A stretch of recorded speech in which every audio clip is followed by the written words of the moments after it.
Hi, I'm Shane, and I'm a level 1 chef. I'm Anthony, and I'm a level 2 chef. Hi, I'm Tracy from the Institute of Culinary Education, and I'm a level 3 chef. What I love about donuts is that everybody likes donuts. When people come over, they're gonna enjoy it, I guarantee it. My favorite thing about these donuts is that first bite. Oh, God, your eyes roll back in your head. It is incredible. What I love about donuts is they can be an appetizer, your entree, or a dessert.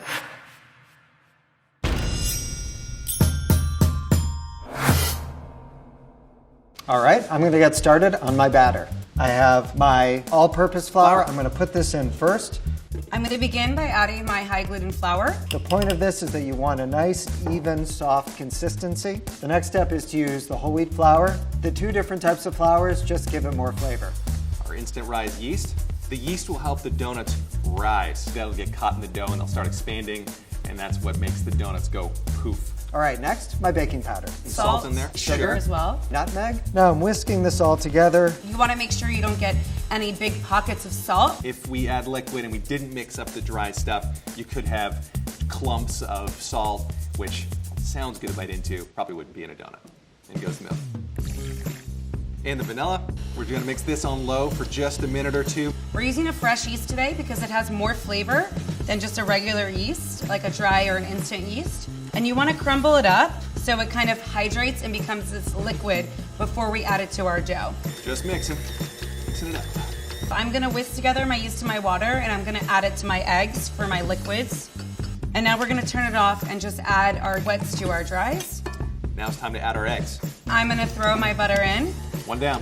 Time for number 2. Going for third and last but not least. Grab the butter, take a little clump at a time, and work it in. What this butter is going to do is going to give structure to your batter. It's also going to give your batter a lot of richness and flavor. Next, I'm going to put in my milk, my yogurt, my egg, and my vanilla. Move the mixture around until everything's evenly distributed. We're gonna bring this up to about a medium speed for about 6 to 8 minutes. And we're gonna let it sit at room temperature for the first bulk ferment, which is gonna give our dough some flavor. We're just putting flour down so it doesn't really make a mess and get stuck to our work surface. Now I'm gonna flour my hands as well so it doesn't stick to me and then we can't do anything. And I'm just gonna pull one side, fold it over on itself like a letter. For the young people out there, those were early days emails. So we're just gonna wrap this up. We don't want our dough to dry out. Keep out all the nasties. Now we're gonna let this rest for about 45 minutes. So we're gonna let this proof for an hour, during which the yeast will start to activate and start chewing those sugars, and you'll see this bad boy start to rise. And then we'll let it chill in the fridge overnight. All right, looks like our dough is done resting. We're gonna release the gas from our dough. So we kind of just wanna punch it down, and then we are going to wrap it right back up and put it in the fridge overnight. All right, my batter's ready. You want to make sure that you don't ride up too high on the edges. You also want to make sure that you don't get anything on that center pin or they won't look like donuts. So now our dough has sat overnight. I'm gonna just lightly flour my bench, and we're looking to roll this about a 1/2 inch. So because I'm looking to keep the bottom of my donut whole, I'm just gonna take my round cutter and essentially mark it because I'm gonna poke it out after I fry it. You know, I don't know who first hold a donut, but I'm very thankful that that person did. I think that has something to do with how it cooks. Maybe a little bit more surface area means that you can get a crispier outside and a more tender inside. I don't fill these all the way up to the top because when you bake them, they're gonna rise and you don't want them to overflow the pan. Make sure you leave enough room for them to grow because you don't want them to knock into each other as they will rise again. All right, my batter's all in the pan. We're gonna let these rest for about an hour and a half. All right, we've got our 6 donuts and our 6 holes. We're gonna let these sit at room temperature for about an hour. I'm gonna be filling my donut with a lemon curd. So I'm gonna have 1 egg yolk and then I'm gonna have 3 whole eggs. And I'm gonna whisk that together with some sugar. So I have some fresh squeezed lemon juice and I'm gonna add my eggs and my sugar into that. And we're gonna set this on top and let it cook until it thickens. And you wanna make sure you're whisking continuously as you do this because your eggs will curdle if you don't. So now that this has thickened, we are going to remove it from the heat and we are gonna add our butter in. And we are gonna use a hand blender to emulsify our lemon curd.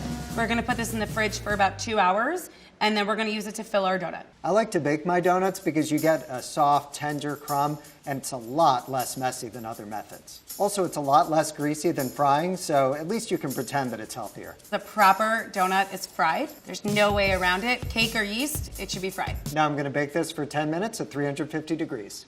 I like frying as my method because it's an incredibly efficient way to cook donuts. I look for these little dimples that are on the dough. That's how I can usually tell they're ready. So I like to do usually just a few at a time.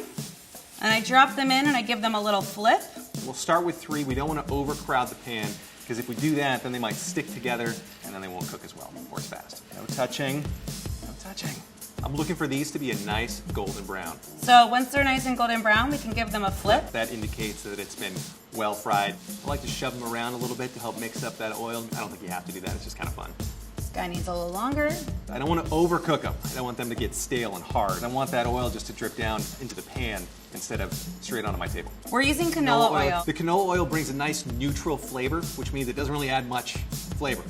Just the fry. So we have a nice golden brown, and most importantly, we have a proper ring around our donut. All right, my donuts are out of the oven. They've got some nice little golden brown sections. That's definitely what you're looking for. All right, and these are done frying. All right, let's get these bad boys into some sugar and cinnamon, and then into my face. Now time to make my glaze. In front of me, I have sugar and I have some milk. The consistency of this should be quite thick. I chose cinnamon and sugar because it's a classic pairing. A little bit of the sweet from the sugar and then like that flavor kick from the cinnamon goes well with the fry flavor of the donuts. I'm gonna let my donuts sit for a little while longer to get cool because when I put the glaze on top, I don't want it to run off the donuts. I'm gonna make a toasted meringue that's gonna go on top of my donut. I'm gonna take my egg whites and I'm gonna whisk these with sugar, and we're gonna set this over a double boiler. We need to cook this until the egg whites reach about 160 Fahrenheit. So my egg whites are nice and frothy and they are warm, and they're gonna whip up, cool down, and become stiff. I'm just gonna add a little bit of vanilla extract just for a little more flavor and some sweetness. Now I'm gonna put the meringue in this piping bag. All right, time to assemble our donuts. I'm going to put my donuts on this cooling tray.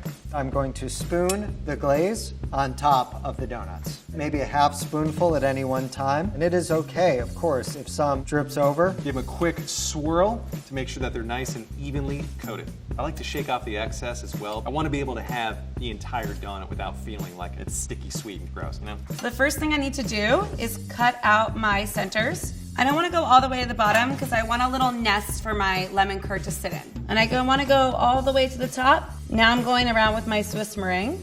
I like to toast my meringue because it not only gives flavor, it also gives dimension with our color. This is a standard pâte brisée, which is a flaky pie crust. I took my scraps from a standard time of making pie, I rolled them out really thin, and then I put some fresh lemon sugar on top.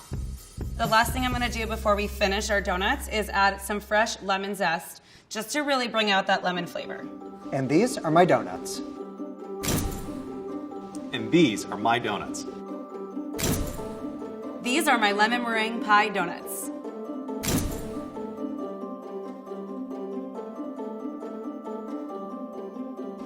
Let's give them a try. Yeah, Really good. nailed it. Moist, Delicious. sweet, but not too sweet. People think, oh, you can't possibly make donuts at home, but you can. Cleanup is simple, and it doesn't take much time. There's nothing quite like having a donut that has come fresh out of the fryer and straight into the sugar and then straight into your face. My favorite part's definitely the pie crust. It's something really unique in a donut, and I think texture is really important when you have a soft dessert like a donut. Let's see how each of our chefs made their donuts. Shane made a cake-style donut, which relied on baking powder, a chemical leavener, to raise his batter, as opposed to yeast. Baking powder is double-acting, which means it produces carbon dioxide at room temperature when moisture is added, and then again when the batter is heated through the baking process. Releasing carbon dioxide twice is a safety net for ensuring leavening, especially if you forget to preheat an oven or your oil. The structure of Shane's donuts came from the combination of all-purpose flour with whole wheat pastry flour, which is low in protein and contains the bran, the germ, and endosperm of the wheat kernel. Anthony and Tracy made yeast-raised donuts, which were much lighter than Shane's cake donuts. Baking yeast creates and releases carbon dioxide through a slow biochemical reaction that occurs as it ferments sugar and starches in the dough. This ensures a light, pillowy dough texture. Anthony used an instant yeast, Our instant rise yeast. which is quick acting and can be added directly to dry ingredients. It's been commercially dried, becoming porous and soaks up water very quickly, which is why you don't need to hydrate it prior to mixing. Tracy used fresh yeast in her donuts. Sometimes called cake yeast, it comes in small compressed blocks and is very high in moisture, about 70%. It is minimally processed and develops more complex flavors than the instant yeast that Anthony used. She also used a high gluten flour, which contains more glutenin and gliadin, which are the two proteins that, when kneaded together with water, form gluten. Gluten traps the carbon dioxide from the yeast fermentation and creates a lighter, fluffier donut. After 45 minutes of proofing, Tracy's dough doubled in size. She punched it down and lightly kneaded it, allowing the yeast to be redistributed, fermenting all of the available sugars and producing additional carbon dioxide. After they finished proofing, Anthony and Tracy both needed to shape their donuts. Shane, however, was able to just pour his batter into a special donut pan. This molded the batter into standard donut rings and ensured the interior of his batter would be heated. He baked his donuts for 10 minutes, much like you would a cupcake. Maillard browning and caramelization also happened, imparting sweet, roasted notes to his donuts. Both Anthony and Tracy fried their donuts. Canola oil is genetically modified and has a high smoke point. It's a neutral oil, so it didn't impart any additional flavors. Beautiful. Oh, 3 of our chefs cooked their donuts at a similar temperature, but oil conducts heat much faster than air. So while Anthony and Tracy only needed to fry their donuts for a minute or 2, Shane required a longer baking time. Shane made a simple glaze by heating confectioner's sugar with milk. It sounds almost too simple, but trust me, it tastes really great. With heat, the sugar dissolves quickly, creating a translucent, sweet glaze. Anthony made a classic donut coating from crystallized sucrose or table sugar and cinnamon. This mixture adds a satisfying crunch and a warming sweetness to his donuts. it's taking every bit of self-control for me not to eat these right as they come out of the bowl. Tracy made a complex and delicious variation on a lemon meringue pie with her toppings. The lemon curd that she made from fresh lemon juice, eggs, and butter added a lemony sour note from the naturally occurring citric and malic acids in lemon. She also made Swiss meringue, which was done by whipping egg whites with sugar over heat, making them white, sweet, and fluffy. She toasted the meringue with a propane torch, adding caramel color and a very slight thin crunch. Finally, she added some flaky pie crust to tie together all of the toppings. Donuts are a delicious treat, whether they're simple or more complicated. Next time you're making donuts, I hope you'll consider some of these tips.